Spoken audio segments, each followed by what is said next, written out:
Okay, well, it looks like it slowed down a bit, so we will get going here. And for any of you that have ever been in my trainings, you know my introduction takes a couple of minutes anyway. So, hi, everybody. Thanks for joining us. I'm Zia Freeman. I'm with Coordinated Care. I'm a community educator.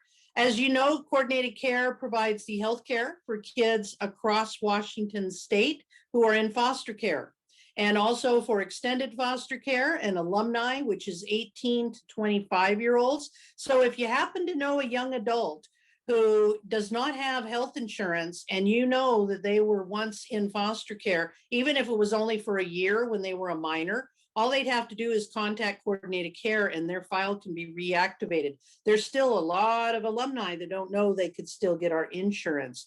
We also provide coverage for many adoption support families, as well as provide coverage for kids who return home to birth family for that first year after that dependency is dismissed.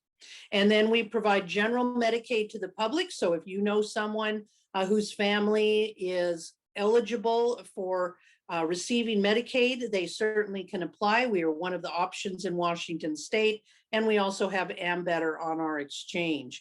My role as a community educator is I provide trauma-informed trainings for caregivers, for the professionals working with caregivers such as yourselves, and educational formats such in the schools, so folks who work in academic worlds, and also professionals that are in both physical and mental health. So if you know or you work in those worlds as well, you can always contact me to have a training set up. They're all free of charge, and they all come with a certificate of attendance. Now, you will receive a certificate through this conference, not one from me directly, but for those of you who have attended my trainings, you know that you will receive that, and it can be great for licensing or employer needs oftentimes.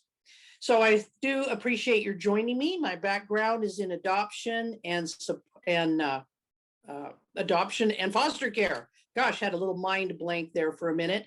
And so we're going to talk about holiday stress, and it can seem like a pretty casual topic.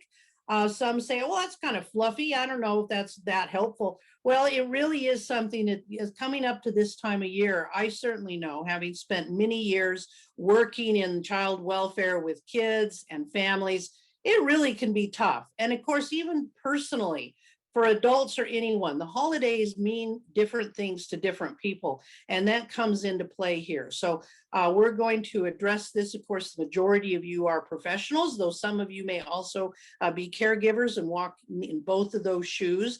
So we're going to talk a little bit about this. Also, I do provide monthly trainings for the child advocates across Washington, and this topic will come up again if you have a coworker you know would like to get it and they weren't able to attend this evening. And so this is also going to be available as my public training setup, so a lot of caregivers can access it as well. I turn off my video during training, but please feel free to continue to use yours if you like. And as always, please use the chat box with questions, comments. Actually, there's not that many of us, so if you want to unmute yourself, you certainly can. And if you have a question or a comment that you would like to share, or a little story, because we know that this topic certainly impacts everybody a little differently. All the kids that we're working with certainly come from a background of trauma and stress. And if they are being placed with a family, especially during the first year, where this might be their first holiday without their family or living in a new placement, that can make it especially challenging. But I've met many caregivers who, even with the same kids in their home for the third or fourth Christmas, for example, there's still issues that may come up. And so we really do want to kind of address that and have an awareness of this. So we will talk about holiday stresses for adults, and I certainly hope you contribute your thoughts, as well as preparing our youth for the holidays, working with birth family. Now, I know that doesn't apply perhaps as much to a lot of you, but you can give hints to your caregivers, as well as just keep it in the back of your mind if you do have that opportunity to connect with birth relatives, and then coping with holiday stress in general. So we're going to start off with adults. And the first thing we come up with is that 8 in 10 Americans anticipate stress during the holiday season. Women are more likely than men to report that increase in stress Why do you think that is? Why is it that women tend to be a little more stressed than the men? We do everything. Okay, that's often one of the responses. Yes. Anything else someone would think of? Why else might it be a little more stressful to women? Well, here's a question. Who are the holidays, especially the winter holidays, who are they more important to generally, men or women? Women care more. Yeah, and so I think a lot of times they're more invested in it and it might land on their shoulders simply from that level. I certainly know I'm a big decorator at the holidays. I've got my Halloween stuff out now, but my husband is the one who's responsible for getting up there and hanging it off of the outside of the house. And if I said tomorrow, let's not decorate anymore, let's donate it all to Goodwill, he'd be like, okay, great. He only does it because I ask him to, and he finds it to be rather annoying. So, he likes it after he's done it, but he finds it to be kind of a lot of effort for very little return in his mind. And so, yes, I think that sometimes women might be doing more than their share simply because it's a little more important to them, or perhaps they come from a family where this was the expectation.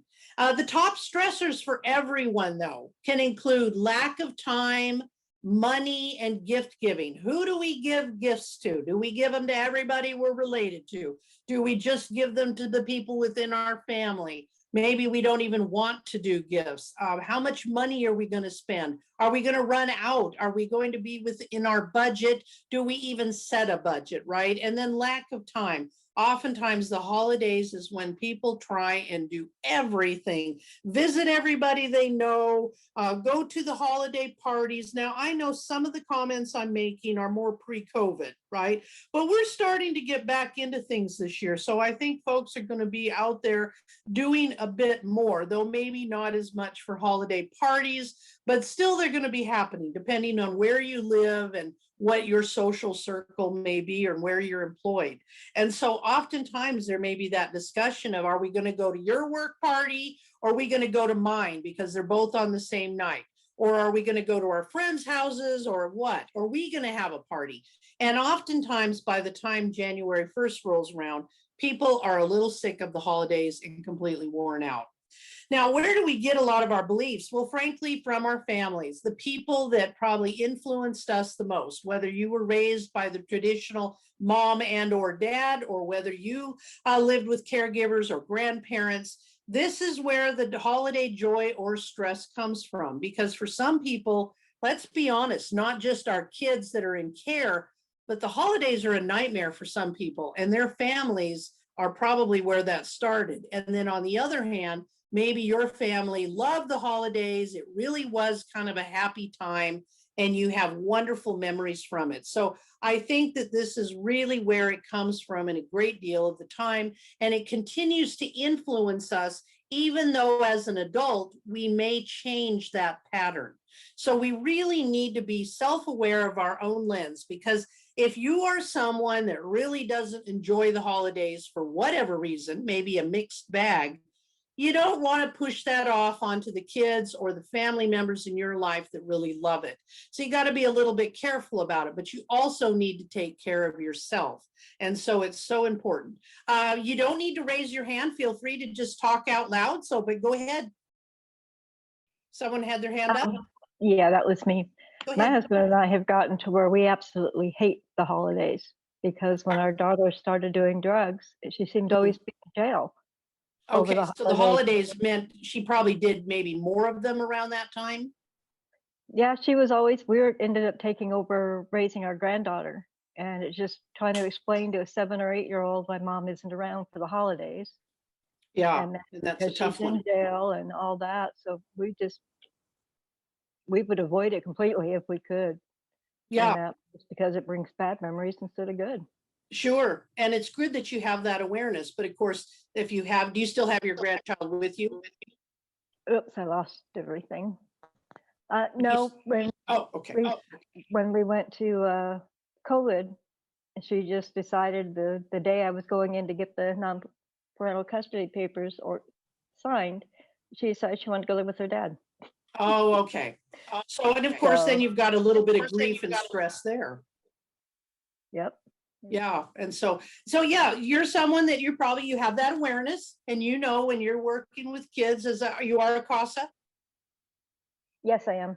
Yeah. So you know when you're working with your kids on your caseload, you have to be a little bit careful, or the families you're working with, and you have that awareness that your experience may be a little bit different. And it's great that you kind of sense this, because I think a lot of folks just don't really know, why do I just sort of hate life between Thanksgiving and New Year's? But there are many reasons for it. And certainly the drug use or just excessive partying, even if it's not someone who really has a diagnosed problem with it, it can be really impactful. Now, here's just a little humor, and I bet some of you can relate, right? Got your migraine, your hypertension headache, and your stress headache, and your certain family members during the holiday season headache. And I think we all have that one relative, if not more, that can drive you a little bit crazy. It makes for some pretty good movies that are out there around holiday issues. But even when you love them, sometimes they can be a real pest. Or it can be great. My family's coming to see me from out of town. And after about 3 days, as my mother used to say, company is like fish. After 3 days, you should throw it out. And so that's often the way it can feel when you have someone in your home, perhaps, or they're in town and you're feeling obligated to entertain them, or even for that one evening or two that you're spending together. And it's that uncle, aunt, grandparent, parent, sibling that drives you a little crazy. Now, what are some of the stresses that people really relate to? That can be those certain family members, certainly. It might be your job.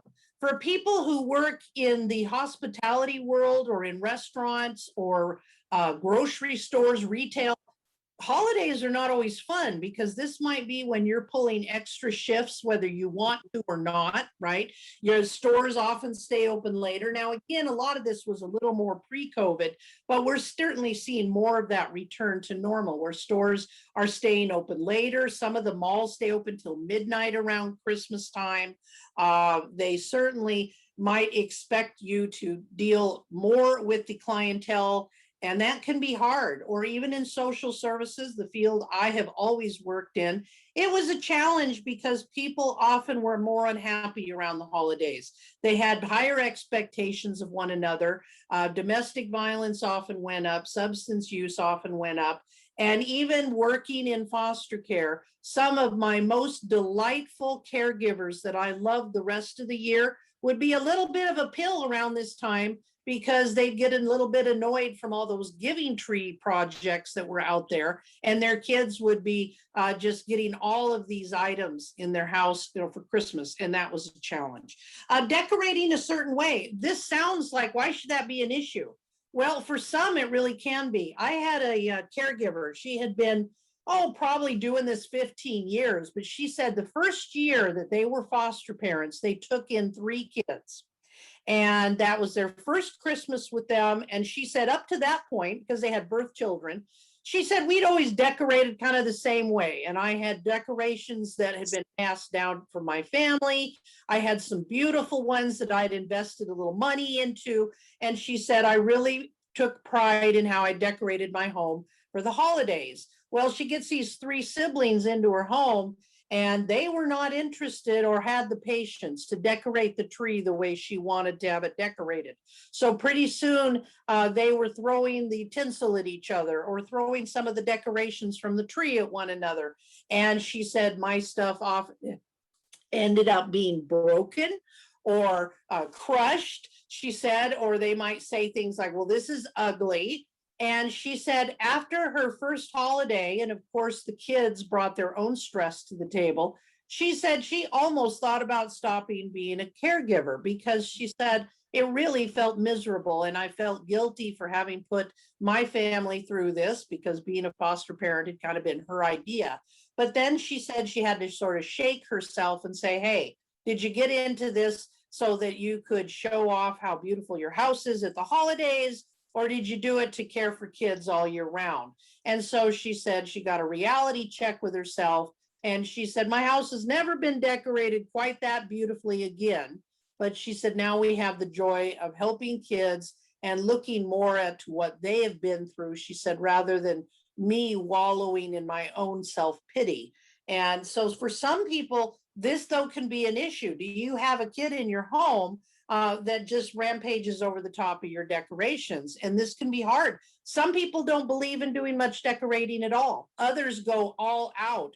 I mean, I grew up with a parent that our house looked like an overstuffed gift store at the holidays. She decorated everything. Mom decorated things in the bathroom. She also was a hobbyist.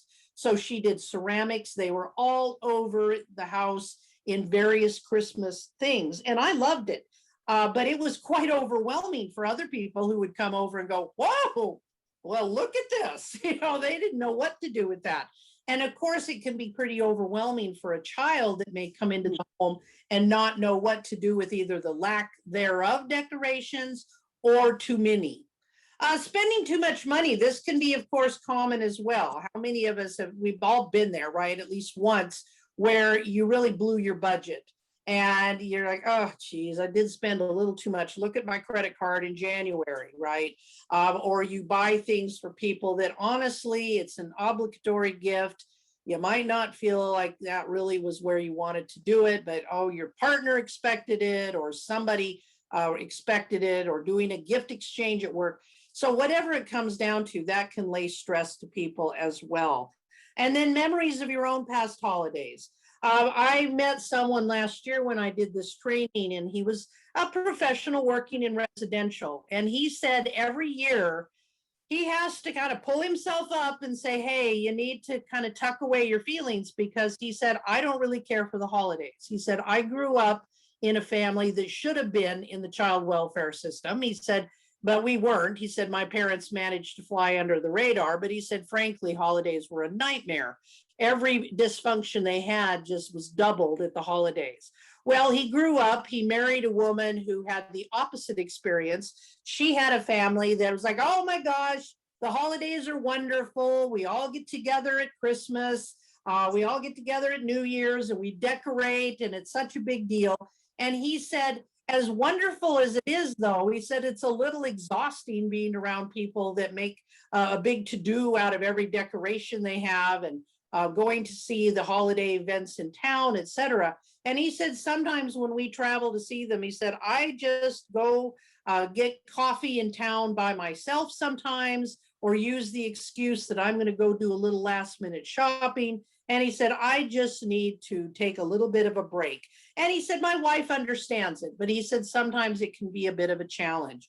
So he had that awareness too, that his memories sometimes continued to crowd in, even though, of course, as an adult, he'd been long away from celebrating some of those holidays with his family. So that's us as adults, but certainly our kids, we have to realize how these things might impact them too. Now, what do we do to cope with these things? Well, we listen to music, apparently. We read more. We eat more, definitely. We drink more alcohol, may use more substance that we normally do. And of course, a lot of these sedentary things tend to be because in many parts of the country, it's wintertime right now. Certainly for all of us in Washington, December is a little bit of a colder month. Whether you have rain or whether you have snow, it's not generally as much fun to be outside. I think that has part of it, but then some of it is just, this is how people feel and can cope. What do you guys do, if you do anything differently during the holidays to cope a little bit? I try to get some sun because Okay, yeah. there's so many gray days. Yes, there are, especially Western Washington. We've only lived over here in Eastern Washington for 4 years. We came from King County, and I don't miss the gray days, I have to tell you. I really don't. But yes, we get fog over here, though, a little more than I expected, and that can be depressing, certainly. What else do we do to cope during this time? Go for walks. Yep. Love, yeah, absolutely. Getting out, doing a little exercise, enjoying the fact you might have fresh air. For some of you, having a 80-degree day in the summer may be just awful. And so you might like the fact that in the winter, you can bundle up a little more to be warm. Anything else that someone might mention?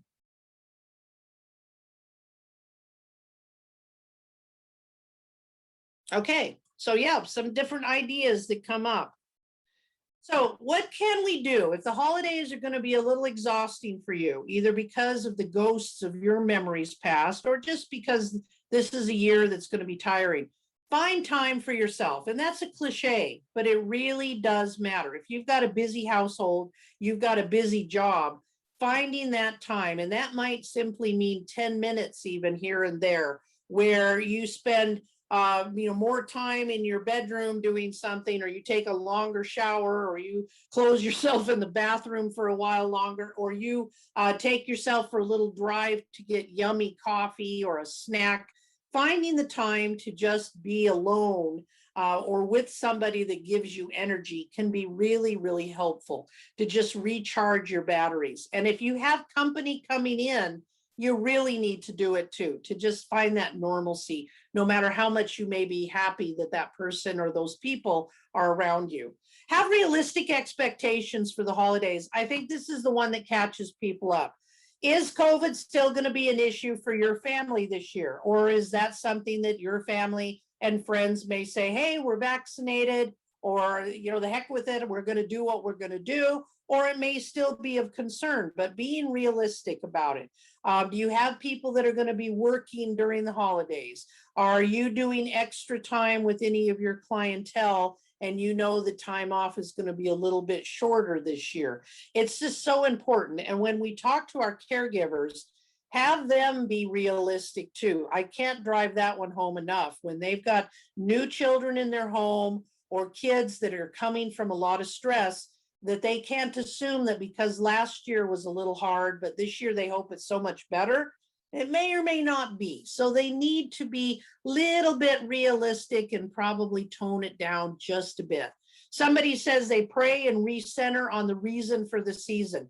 Absolutely. A lot of people return to their faith more. They look at that and they say a lot of this commercial stuff is not going to work, or they find a nice little blend of it. So whatever works for you, this is the time to visit that. Seeking support from family and friends. Encourage your caregivers to do that, and you do it too. But if you've got some foster parents that are really struggling, or they're on that foster to adopt path, which is so hard to be on that path, waiting and hoping for an adoption to occur, they need to reach out to the people that they feel closest to. No, they're not going to give all the details around their kids, but they need to find that from their friends and family. Taking time off. I certainly have heard during COVID, people talk about their future vacation and they save up their vacation time, and some people are actually losing it. We work for a company that it's a use it or lose it kind of thing. And unfortunately, that's too bad when people just don't want to do it because they say, well, I can't go anywhere. Well, don't need to go anywhere. Just be at home. Take that time to sleep in if you can. Take yourself for a special yummy lunch or dinner. Do nothing. Just watch your garbagey TV or stare at your phone all day, just like a kid might do, right? Take the time off to just do nothing or very little, or be busy, but in a way that you choose versus at your desk. And I think people need to be reminded about that. Caregivers often are trying to squeeze in their busy jobs and be a good foster parent. And sometimes the two really, really challenge each other at this time of year. What will you do? What's going to be helpful to you? Or what do you recommend to your caregivers around this time of year to help them feel a little better? Anything we haven't talked about here? Create some family traditions, like maybe making Christmas cookies or a holiday treat, not just Christmas holiday, but whatever their culture, crafts Yes. with kids. Yes, absolutely. And of course, yes, we're focusing on the winter holidays here because those are the biggies, but this can encompass any holiday throughout the year. That what might be done in the family that sets up a little tradition. Is it maybe decorating? Maybe you buy a certain decoration for each person in the family. Maybe that's your thing. Or you go to certain events in the community, or you go to the church and participate in certain events. And so all of these things, so you want to think about for you in your personal care, but also for the caregivers that you are helping to support, because the kids are having a hard enough time without their families they're living with really feeling the stress too. Find someone to serve. Yes, a lot of people will do something volunteer-wise this time of year, and that can help us get outside of our own head, and that can be very helpful too. Thank you. So, okay, let's talk about our kids. First of all, we want to celebrate as much as we can and know that it can be hard for our youth. Conflicting loyalties and lost dreams often make the holidays a difficult time for kids in foster care. Just as studies show that holidays are stressful times for most of us, these reactions are compounded for youth in out-of-home placements. And that's kind of a big duh, right? We know this for sure, but we need to remember that our kids have their own fantasies, their own stressors. And first of all, knowing what they are as much as possible can help, but just reminding our caregivers that this is bound to come up, because I have met so many over the years, families that were so excited to be a new foster parent, or they just adopted a child, and they think, oh, you're going to love being at our house for Christmas. Well, you just can't make it perfect enough. You really can't, because often the grief and loss is what comes up to get us. Remember, we get our memories and thoughts from our family, and a lot of these kids are running on that energy still, and they may find the holidays something that is either very sad or very stressful and a little bit scary. So we cannot assume which holidays may be stressful, right? Maybe for the kids or your caregivers, it will be Thanksgiving or Christmas, but it could be the 4th of July for some, or it could be that birthday. For example, I've got a friend I've known for many, many years, and her brother, one of her brothers, killed himself a couple of days before Thanksgiving many years ago. Well, for her family, Thanksgiving was the big holiday. They all got together no matter what. They flew from all over the country. They got together. It was very important. And then Christmas was kind of hit and miss, right? It wasn't really as vital for the family to get together. And I watched her go through Thanksgiving stress, because as she was single during those earlier years, and she would be always wanting to, where am I going to go? Who am I going to be invited to see at Thanksgiving? She always wanted to be busy, busy, busy. And I could tell the stress was really building up in her. And then when she would get through Thanksgiving, well, Christmas was a whole different thing, because she didn't have that same memory of expectation, those same thoughts. She didn't really matter to her whether she went to a party around Christmas or somebody's house for dinner, or whether she might even stay home that day and go see somebody the day after Christmas. And so for her, Thanksgiving was quite the trigger. And it might be the same for the kids. So we must not assume that every holiday that we think is really big is going to be the same for that child. Just like if you look at the pictures, depending on the culture that someone comes from, well, you may not be even really celebrating Christmas particularly. And so we have to have an awareness of what might be the big trigger. Also, for a lot of our kids, when were they placed and when were they removed from their birth family or a significant foster family? Because seasons can be absolutely impactful. And unfortunately, for many of our kids, the winter months are when many kids are removed from care or put into care. And I think a lot of it is because they're in school. Winters when people are indoors more, and oftentimes they're under the eye of someone that may intervene on a problem. And so more kids come into care during the fall and winter months. And so seasons can be hard for children when they don't even realize it, but maybe they were placed during October or November into foster care, and it was a bad time for them. We want to remember, of course, everybody comes from culture within culture within culture. Excuse me. It isn't necessarily racially driven, right? It can certainly be just your family, but we need to acknowledge faith and where does that child's history come from, as well as their caregivers, and having that awareness of how can this be impactful. And of course, it might be personal, such as birthdays, anniversaries. And so some of those things may play a part in this as well. Whoops, we missed one. Now, the stressors for a lot of our kids, of course, are concerns about their birth family. Oh my gosh, how are my mom and dad going to get along if I'm not there? They're going to just fight even more, right? A lot of kids believe that they might have been a buffer, or they're just worried their family is going to be doing something. Where is my mom? Is my mom living on the street? Is my dad in jail? Is he living on the street? Where is my sibling? She's in another foster home, but I haven't seen her in a while. So they often are very concerned about what is happening with their family. And as that person who spoke earlier, the holidays can be when people who have dysfunctions going on, they can amplify. There's grief and loss reminders. This is a sad time for so many of our kids. Parents may find out stories that they didn't even know about. And it really can be kind of awful, right? To have that remembrance that this is what usually happens within my family. So children often can be triggered by seeing their caregivers drink alcohol. I had a child one time was adopted by a family member, had been adopted for, probably 5 years, right? It settled in quite well.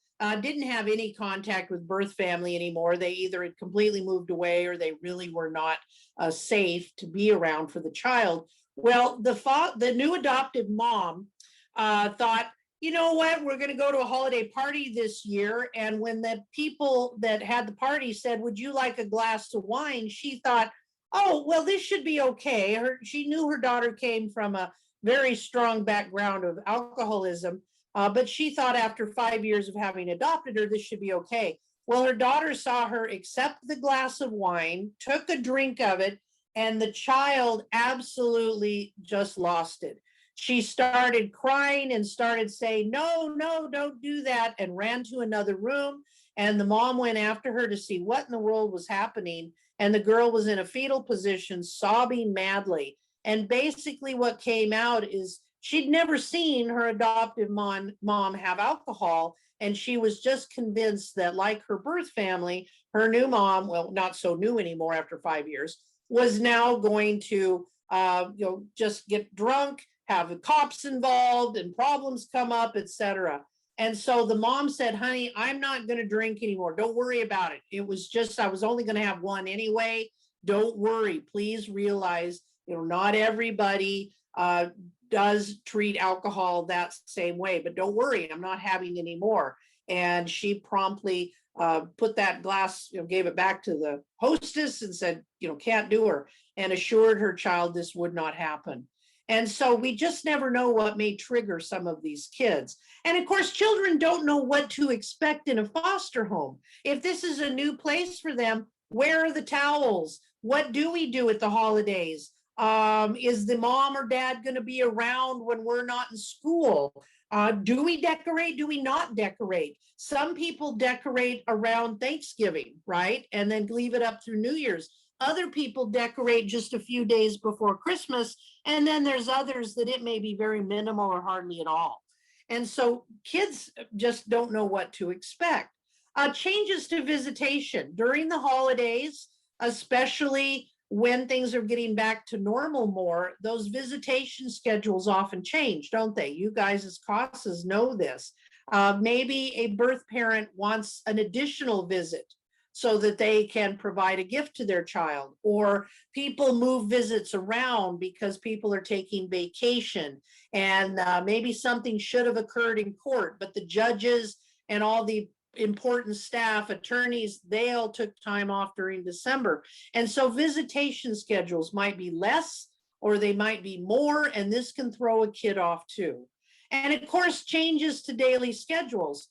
Well, what happens in December for kids regarding school?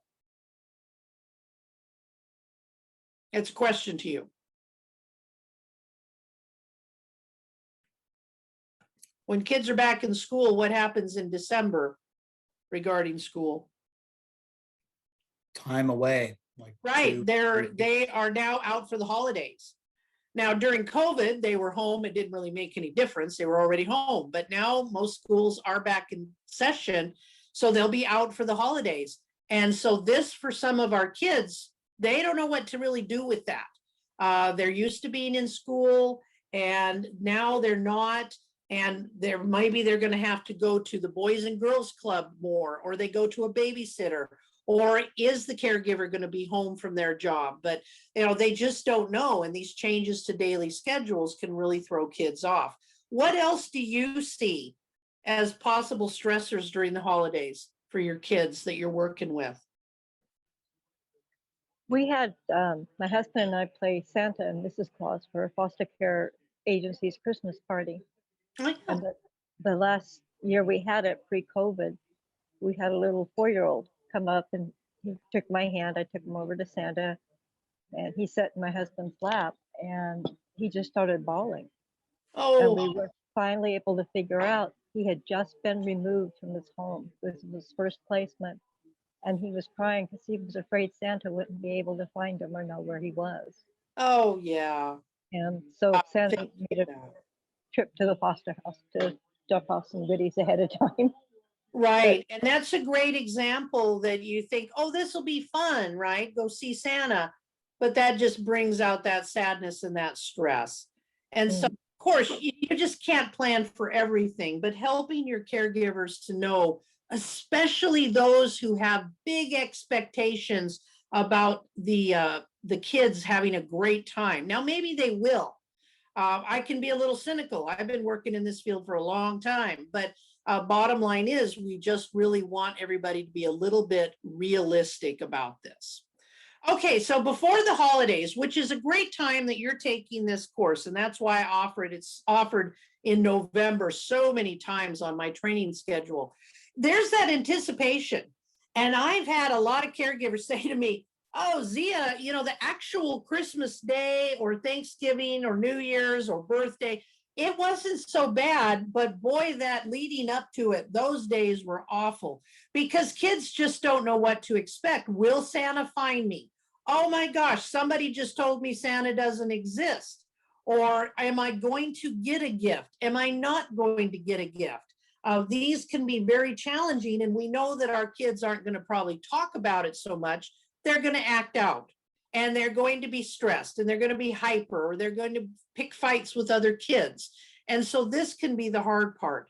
There's that anxiety around the first holiday, the first weekend, the first time I see my mom, and then I go back to a foster home. All these firsts are happening.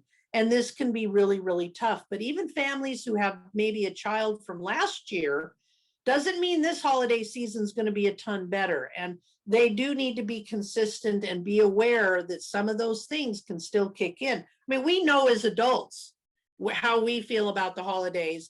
Just because you logically tell yourself, well, I'm an adult and I can pick and choose what I'm going to do, etc. Well, you may still feel stressed from memories past. So is it any wonder that our kids, just 1 year with a family doesn't mean it's all going to be better? And then we get these constant reminders. Yeah, sure, you can say, I'm not decorating my house. But when you go out into the community or you want to watch something on TV, it's all about the holidays, isn't it? It's all about it through the commercials, through the movies, through the decor. You go in the store and there's all that music from Christmas. And for some of us, oh, this is wonderful. But for some of us, it also means, oh, I can't listen to another Christmas song. And of course, for those that don't particularly appreciate Christmas, they have their own holidays that they prefer to recognize. It might be sort of irritating. Or the commercialism of it, if you are someone that is deeply embedded in your faith. So it can be kind of a challenge when everything around us is talking about the holidays. Please give at the holidays. Please acknowledge the giving trees or donate your time, right? This is when people tend to give more money and open their wallet, and organizations know that and appreciate it. But it can get a little overwhelming through some of the things you receive in your mailbox, like lots of catalogs that's still out there. So talk about the customs and beliefs and activities that the kids may experience while they are in the foster families. What is it that's important to that family, and help that child know and understand it ahead of time. Learning about, of course, the beliefs, customs, and activities of the kids helps too. So what is it like for you at Christmas time? And this is a perfect time for you to start asking the kids, What do they like about the holidays? What don't they like? What did they love about being home, maybe with a birth family member, and that was a nice time? Or maybe it wasn't, but they have a nice memory from being at grandma's, or they have a nice memory from being at a foster home last year, but unfortunately they're not living there now. And so we want to know what everybody has going on. And hopefully the caregivers can remember they need to educate their kids a little bit about what to expect, and they need to ask the kids questions. Even little ones have some ideas. So talk ahead of time about your concerns and the excitement, and just share your experience with them about, I know you're going to have a beautiful home and I love your decorations, but just don't be surprised if the kids are a little bit, wiggy the days before. They might be really happy one day, really sad the next day. Urge them to incorporate that input. What do the kids like? Do they have cookies that they like for the holidays? Maybe they don't have any foods that they have in mind because their families didn't do that. But it's so important to know, what is this? I had a child that was adopted when she was about age 8, and she was African American, and she came from Florida to a Caucasian family in Western Washington. And it was right before Thanksgiving, and she was settling in pretty nicely, but it was her first holiday season with them. And she had lived with extended relatives much of her life, and they were all African American, and they all were in Florida, which it can be a little bit of a different culture too, right? If you're living in Washington. And so she's looking in their fridge before Thanksgiving and just looking at all the food that had been stockpiled. And she says, "Oh, I like turkey. Oh, I like potatoes. And are we having gravy? Yes, we are. Oh, yummy. I love gravy." But then she turns to her new parents and she says, "But where are the fixins for the collard greens?"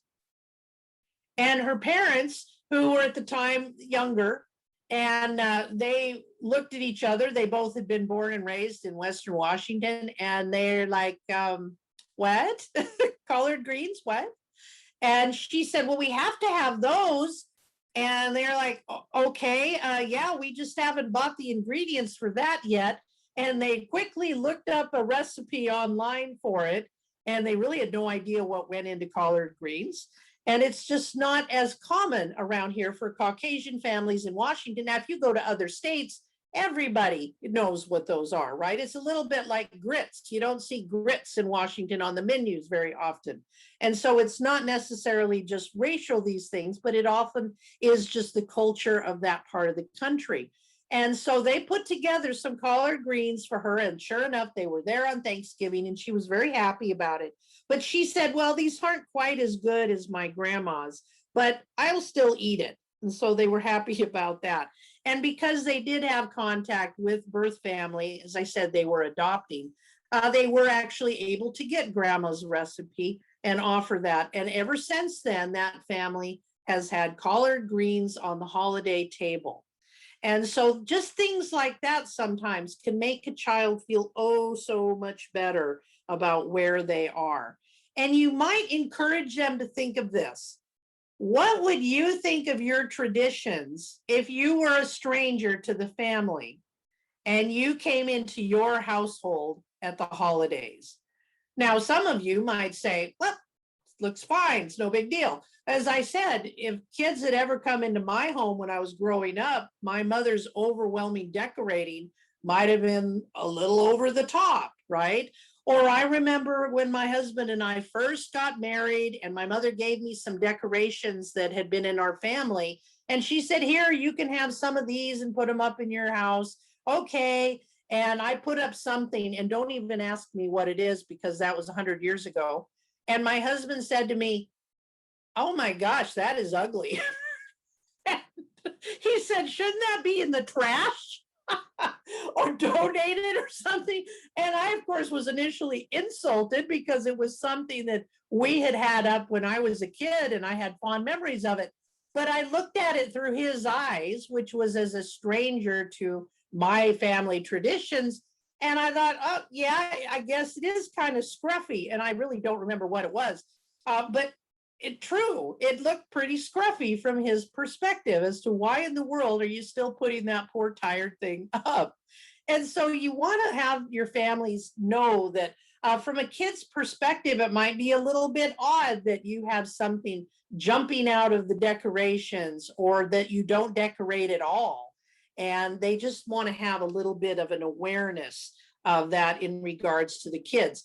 Maybe a kid is not used to having tons of people around them at the holidays, and they now live with a family who invites lots of people over. That can be hard too. Urge caregivers to keep the holidays a little bit low key. And I'm not talking about, oh gosh, do away with every tradition you have, right? No. But just be a little bit low key about it. Maybe you don't do all the stuff you did normally, because it can be exhausting. And especially if the parents are tired and worn out, and they're the ones that the family's on the go every day doing some event or going to see somebody. And I know this a little bit more pre-COVID, but again, I think a lot of people this year are going to be doing a lot more because they've just had enough of being isolated away from what they're used to. Being mindful of children's developmental level. You may have a 10-year-old in the home, but they act like a 6-year-old a lot. And remember, that comes from trauma.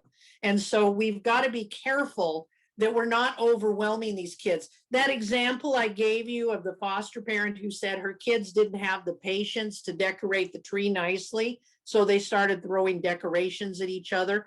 Well, this might be the case. If decorating the tree in a meticulous way is incredibly boring, then that's probably not something that your child who is very immature may do. I had one caregiver say, you know what? We put the lights on the trees while the kids are at school or they're doing something else, and then they're allowed to decorate the tree kind of the way they want to, because we know that if we have them helping us with the lights, it's just going to be a bigger headache than it was. Or they put all the lights up in the house or outside the house without help of the kids, or at least not little ones, because they don't have the patience, and then you just have everybody crabby. Reassure the child if you can. Let's not make stuff up, but let's find out what's going on with the birth family and can we reassure them? I had a family that adopted a kid. He was about 10, and he was very happy to be adopted into this home, but he still had a close love for his birth mom, who was a pretty severe drug addict, and she would be in and out of jail, and she would be in and out of being on the street.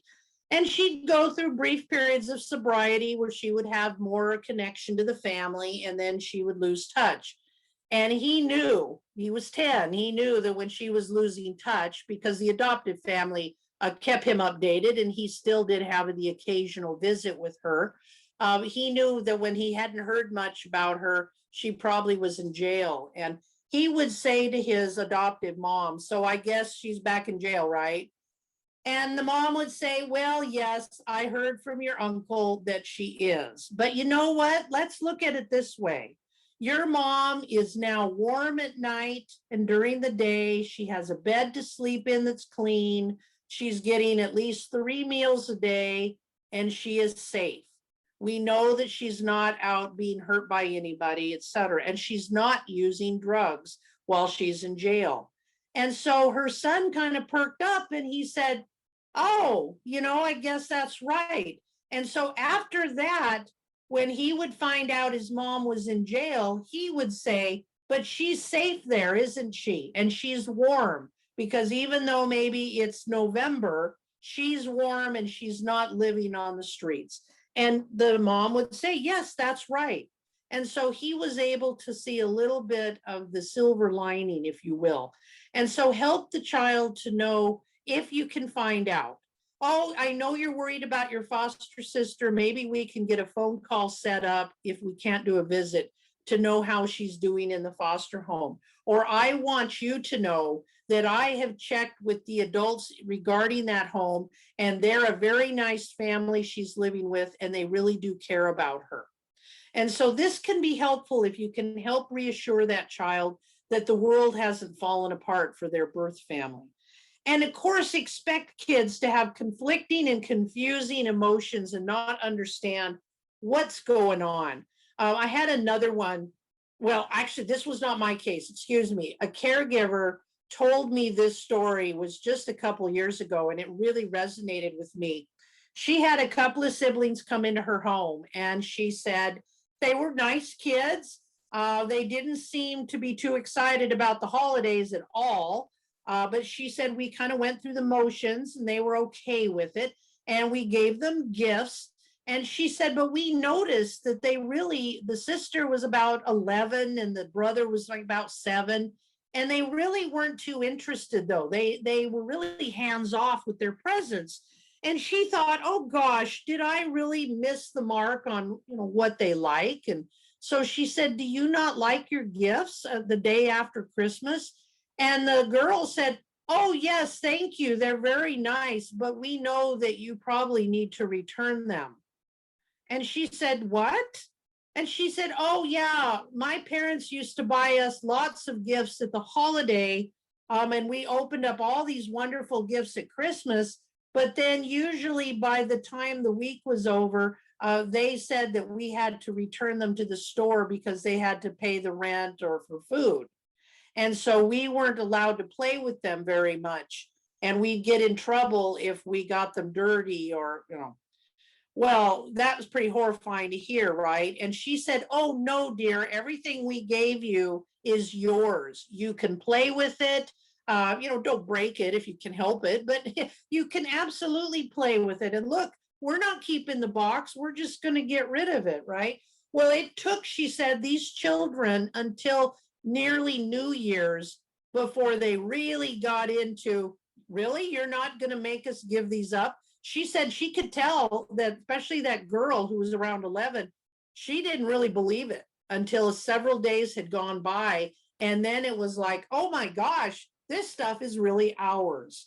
And so kids can have really interesting memories, of course, and experiences or questions about this that you may not know about without a little digging, or you may not even find out till after the holiday. The holidays never felt special. Worse than that, for me, they were a time of regret and confusion. At Christmas time, I felt so guilty when my foster mom bought me gifts because I knew she didn't have to. And sometimes I felt like she bought them because she was obligated to. If she bought gifts for me, I felt guilty. And if I hadn't received gifts, I would have felt unloved. It was really a no-win situation for everybody. And this was from a former foster youth. This is such a common scenario. The kids honestly just get really, sometimes as they get older, some of you working with teenagers, you've probably heard this, they get a little jaded. I've had kids that said, oh, foster parents get paid to buy us gifts, so what's the big deal? Or the giving trees that are out there, people are very kind and very generous, but oftentimes children just view those as strangers are forced to buy us gifts, and they don't really take it as sincerely as they might from someone they care about. And so we have to remember that. It's important that kids may not respond with the enthusiasm you hope they do, or they may go to the other side where they're a little bit greedy and very material and, oh, is this all you got me kind of attitude. Because oftentimes our kids are putting up those walls around the holidays because they're feeling some of that stress. And so, this can be a tough time, and we have to help our foster parents know it really isn't personal. This is coming from past holidays. All right, so let's talk about working with the birth family. Again, I acknowledge some of you may not have that connection as much, but if you do work with a family who has a little more of that connection, again, we want to talk to the youth about what do they remember? What would they like to try if it's something new, or what do they remember? Perhaps you can ask a birth family or find out from the DCYF social worker, hey, do you think when you talk to their dad, you could ask them about such and such? For example, maybe ask the birth family, do you have a decoration that you could loan to us for the holidays and we can put it in his room? Or do you have a picture of him sitting on Santa's lap? Or what was important during the holidays? And we'll get it back to you if you want, we just would like to make his holidays really nice. Or maybe a kid says, my mom used to let me put a string of lights in my room at night and I could leave them on all night, or I could leave them on until I went to bed. Well, maybe that's something that they could do, right? If they want to. And maybe they did do a gingerbread house as we see in that picture, or maybe the family all did something fun like wear masks or have actual costumes for the holidays. We just don't know.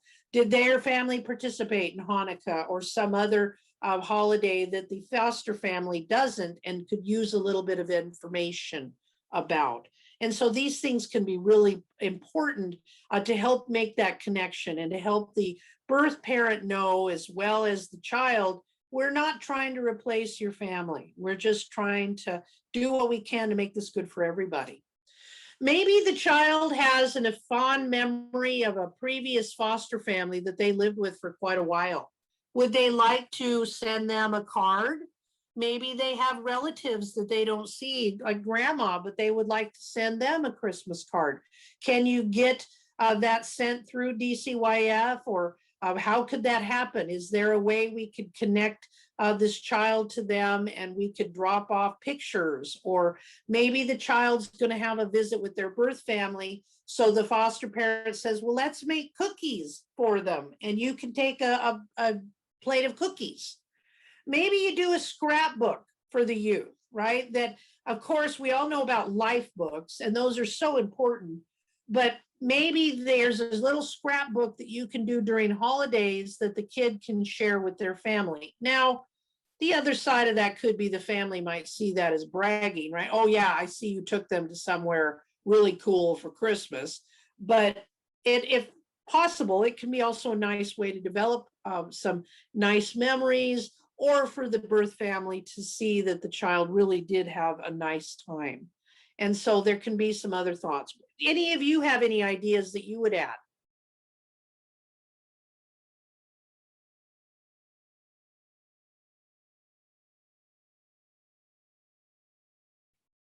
Okay, well, let us know if you have thoughts in the chat, or you can unmute yourself. So let's talk about the caregiver family, because it's not just about who lives in their household, is it?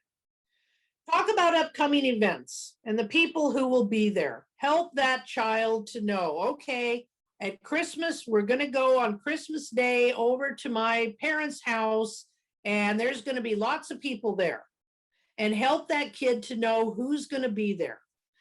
Maybe you've got, when I say you, but the caregiver, maybe they got that aunt who's a little bit odd, right? Or, oh, yeah, there's the uncle that talks too much about politics. Or you've got a couple of older relatives that they get into little minor arguments and it's harmless, but they can get kind of loud. Or maybe the whole family is loud. That's just part of the culture. You want to update kids about what they can expect from this a little bit and have that sensitivity. And are there going to be other kids there? And also, here's always a recommendation. A lot of our kids struggle with social skills, right? Maybe they're not the most popular kid on the block. Well, just because other kids are at a holiday event doesn't mean that they all get along. I mean, honestly, do you expect to like every person you ever meet at a family or a friend's house? But we always put kids at the same table and, go play with the other kids.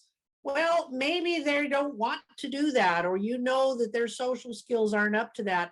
So encourage the caregiver to have a backup plan, such as taking along some activities for that kid to do, because maybe they would like to sit quietly and not necessarily engage with the other kids. Or maybe they would for a while, but then they do need to sit quietly before they get so completely wound up that they're out of control. So just having that awareness and the preparation can help these children. Of course, tell them, maybe you're going to go to Aunt Sue's house. Now, we're going to go to Aunt Sue's house, but I need to tell you, hon, she's kind of fussy about her stuff. So she's got some fun stuff, but please don't touch it because she gets a little feisty about that. So if you could, try not to touch her decorations, or she's got a little bit of a snippy cat. You probably won't get to pet that cat much, even though it's very fuzzy, because it's kind of a grouch. So just helping them know this. You know, this table or this picture on the left, Lord, that reminds me of when, now I think that's a Jewish event. They have their little hats on.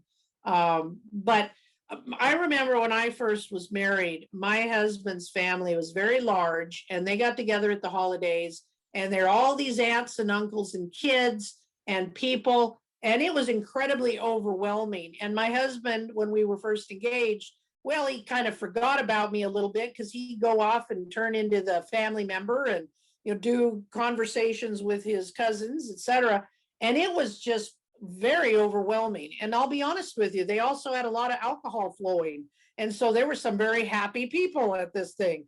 And it just was a little overwhelming to me because I came up from a small family where most of our extended relatives lived in other states. And so holiday time consisted of three of us, my parents and me, because I didn't have birth siblings. And so it was quite a cultural shock. And so for our kids too, that they may not know what to expect, or they're used to this sort of thing.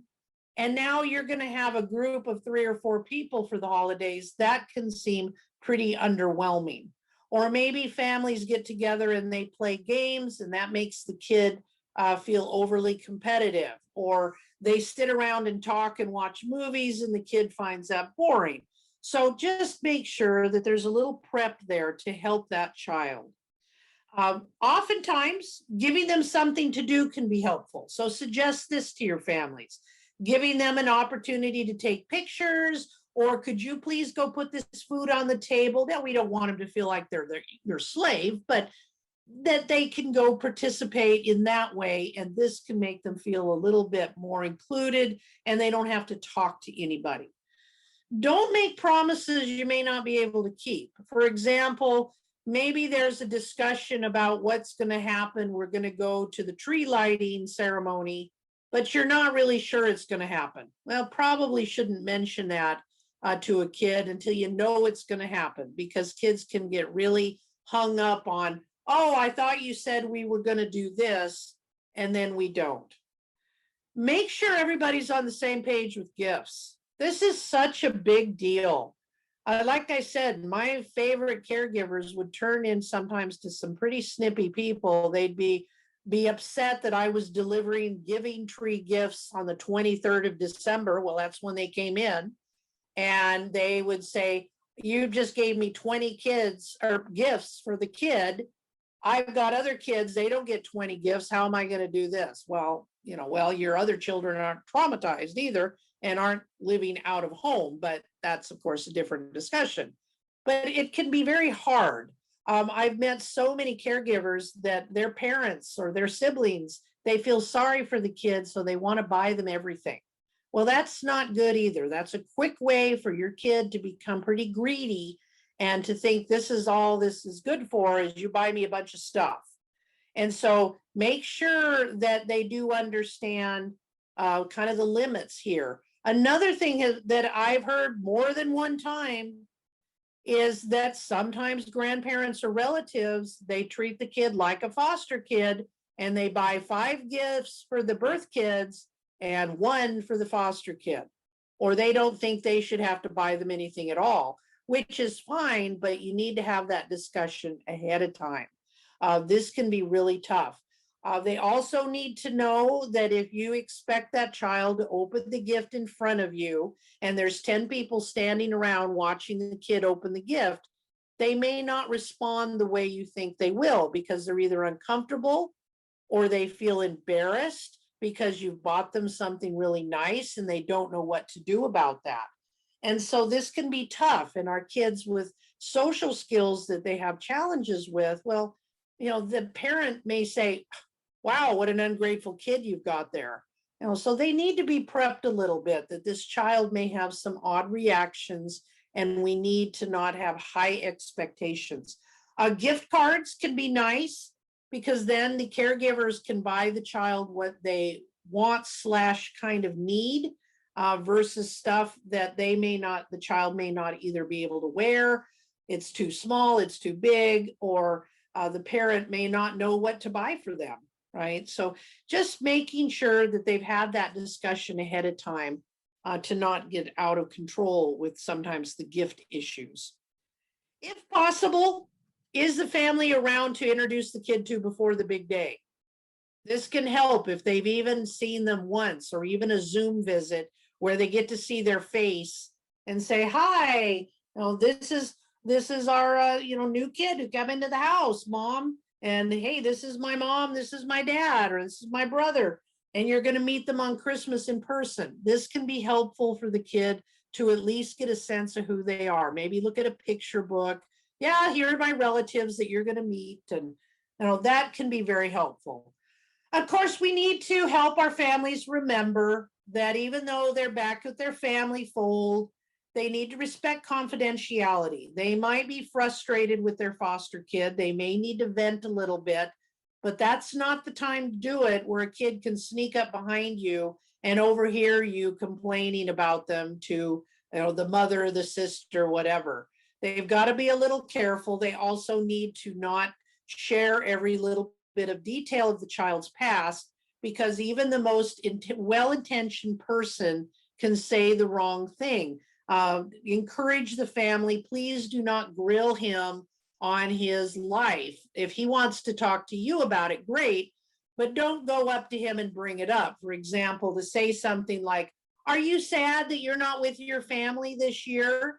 Well, that can make a child feel really weird if the person asking them is somebody they don't know very well. And then they wonder also who's been talking to who about what. And our kids are already a little bit twitchy about everybody talking about them, right? So make sure too that, grandma doesn't say, oh, do you like our big yard? Do you like our property? Oh, well, maybe you can come back in the summer and we'll all go swimming at the lake that's only a mile from here. Well, maybe this child is probably not going to be there in the summer for that time. So let's try not to say things that we cannot really adhere to, right? Let's keep it in the here and now. She likes to talk about basketball because she loves that, or he loves dogs and cats, and you can talk about that, for example. So this just can be a little bit more helpful, because sometimes extended family members are trying to make them feel so at home that they forget, well, the plan is reunification, Mom. Within 2 or 3 months, they probably will be going home again. All right. Any comments, questions? You guys are pretty quiet tonight. Okay. Hopefully you're still there. You haven't wandered off. All right. What could happen? Well, this is a time for trauma to be reinvented, right? For families, for kids. Kids can get hyper. They don't know what to expect. They're out of school. They're stressed. They're worried about what's going to happen. They're worried that maybe the adults are going to drink too much. They're scared that somebody's going to have an argument, right? They worry that they're not going to see their family.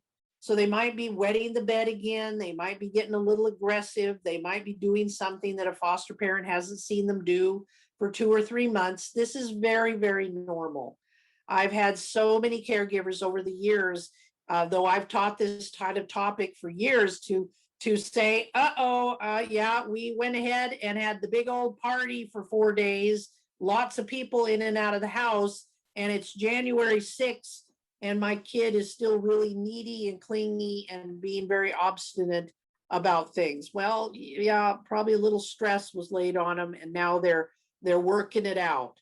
So just be a little bit helping your caregivers to know that kids could regress something.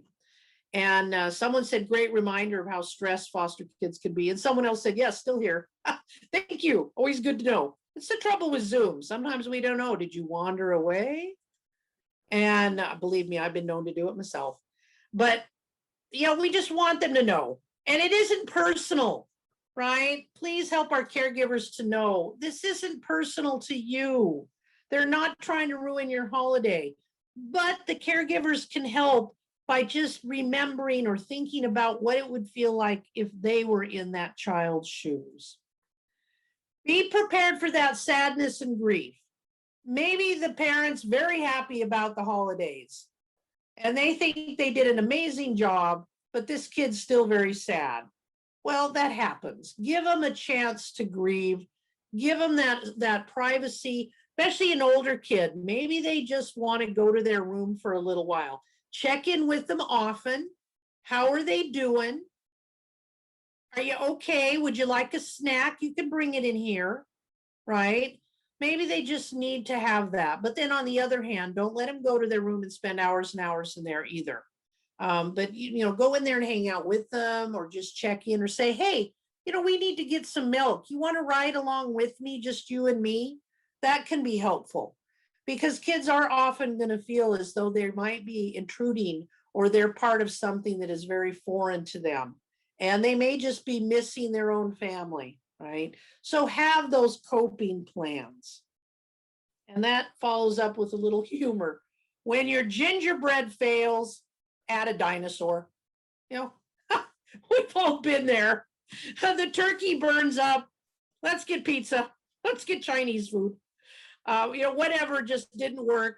Or I remember one holiday we had, I think my dad did the turkey in a pressure cooker.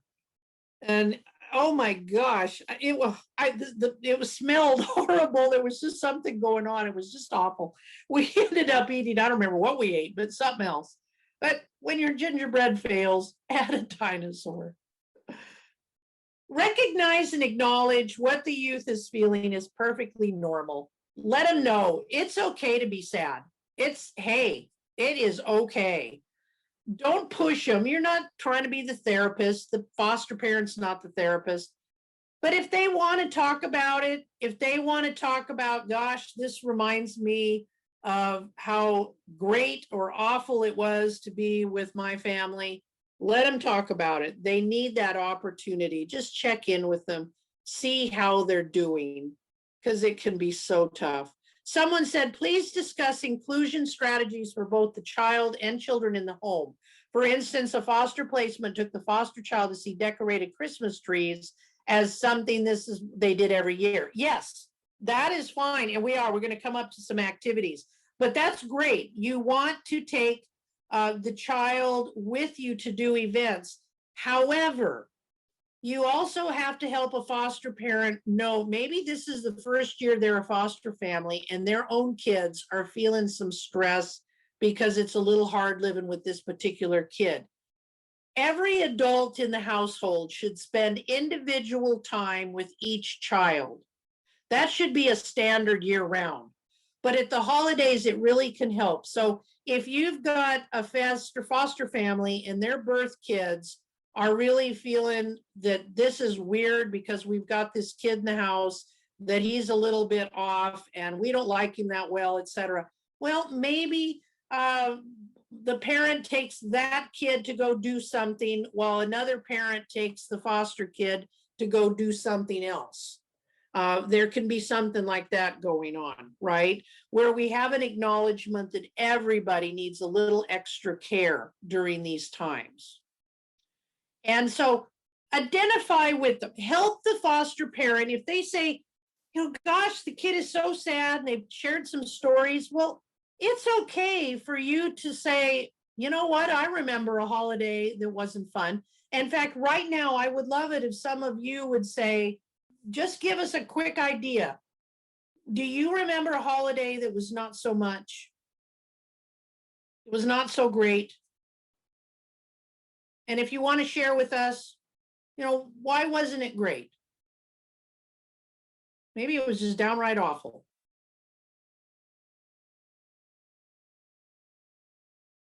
Anybody have something they want to share that they can identify that maybe they had a Christmas or a New Year's or a Thanksgiving that really sucked? I had a parent away TDY in Korea when I was a 9-year-old child, and that was lousy. It was like Yeah, the there entire, you go. entire Military. year, so every holiday. Yeah, Absolutely. My husband is 20-year Navy vet, retired. I remember the deployments. It never happened that he actually was gone on a major, but boy, I remember the holidays that he might as well have been because he had duty on base all day. Yeah. Or maybe you were in college and you couldn't the family couldn't afford to bring you home, or it just wasn't time, good timing. And that was hard. And it may not be exactly the same as the kid, but you can think about that. Or you had a loved relative pass away around the holiday. Someone told me last year at one of these trainings, yeah, they remembered a couple years prior that their grandfather had died on Christmas Eve. And so it really, the whole holiday felt like a wash, right, to them. Someone said, thank you so much. It's really helpful. Thank you. Your comments are so appreciated. I know you have a lot of competition of classes you could be taking out there. Get kids involved in outside activities, like a holiday hunt. The Easter hunt. I like this one, so I added it in. I've heard a few people talk about it. You go hide plastic Santas with a little piece of candy or a little made up gift certificate, a little slip of paper that says, I owe you 3 items at the dollar store. That can be fun. And all the kids go hunt for that in the yard. Or if they only have one foster kid and no one else, great, do that. Someone said, we took my mom home from the hospital with terminal cancer on Christmas Eve. Yes, and I'm sure that was a mixed bag, right? You were happy to get her home. She probably was happy to be there, but you knew she had terminal cancer. Yes, or visiting a relative in the hospital on the holiday. On one hand, I'm glad we could see them, but on the other hand, who wants to go to the hospital in the holiday? So, yes, so absolutely, you don't have to get into the nitty gritty, don't end up sobbing on the child's shoulder, right? The foster parent hopefully won't do that. But just to know, we've all been there, and kids need to know this is not abnormal. There's nothing wrong with you for feeling badly at this time. So get them involved in some outside activities. The corn mazes are good now, right? But they go often into November. Maybe it's an activity that has nothing to do with the holidays. You just do some fun stuff. You go see the lighting. Kids that aren't great in social skill settings or in public, they can go and enjoy the lights. You go through those homes, those neighborhoods that are all decorated, especially in Western Washington. I do miss some of the events from over there. I love to go to the zoo lights at the Tacoma Zoo, and the one in Seattle, I hear does some great ones. I never did see that one. Various things that can be inexpensive and just fun to do. But if it's not even holiday driven, it could be something as simple as, you know what, today we're going to all sit in our pajamas if we want to, or whatever our comfy clothes is, and we're going to watch Lord of the Rings and Star Wars or Twilight vampire series, right? Whatever the family feels comfortable, and it has nothing to do with the holidays.